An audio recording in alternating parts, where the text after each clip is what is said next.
I'm Nick Noah. I'm Patrick Llewellyn. I'm Sarah Rapp. I'm Hannah Hack. So the Jacobs family, Ideal Walt Disney World Vacation, they want to go September 24th to the 29th next year. They want to stay at the Art of Animation, and they want to make sure they hit the Mermaid Room and the Belle Stage Show. Their little girls are 3 and 6, and they really love Elsa and Anna, but really any princesses in general. And since they're younger, they want to make sure they have the built-in rest times, like nap times, and then the early ends of their days. So one of our, or I guess my favorite part, Animal Kingdom, is one of the ones that they'll be going to, and my favorite ride, of course, is the Kilimanjaro Safari, so of course we said they were going to do that. Mostly because I also want to do it, and everybody loves this, because who doesn't like to see exotic animals in the world, especially while you're on a safari. The next one is Stuff to Be a Bug, which is a 4D live show, I guess, and it's just kind of like something that like you feel like the animal will creep on you or whatever, and it's just like it's one of those things that like creep people out or you really like it and there's no in between.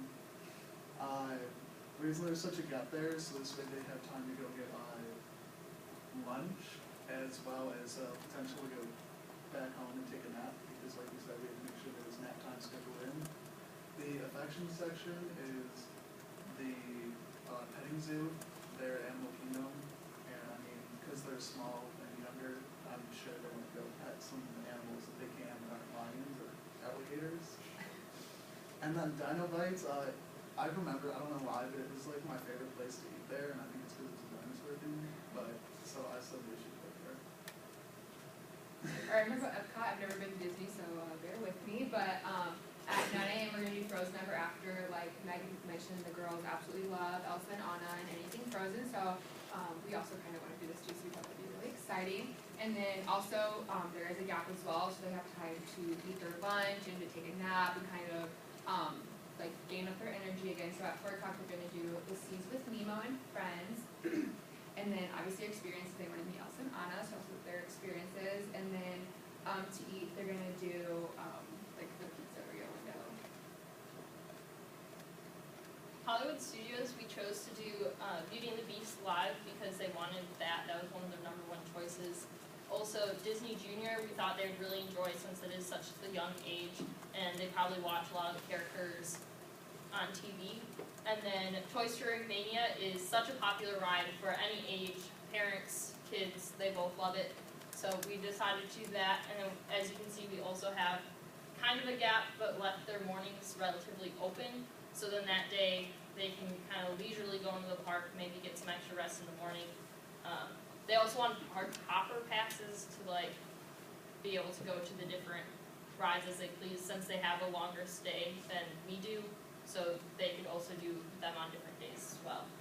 We wanted to make sure they got to see the Frozen sing-along after seeing the favorite princesses in Epcot. We wanted to make sure that they could see them again in Hollywood Studios, and we decided that they should go to the Pizza Rizzo for lunch.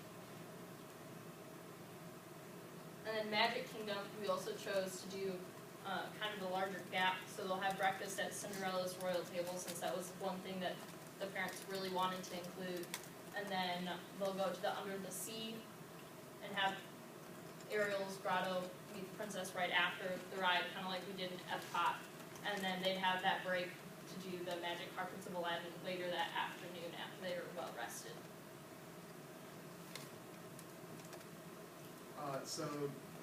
Clearly everyone will have the My Magic Plus bands, and so the function of these bands is to access your room, be able to use your meal plan, park entrance as well as park hopper, your fast passes for their 3 rides throughout the day, their charge card in case they buy anything with them in the stores, and the park and ride pictures. This way when they get the pictures you can take them back to them later.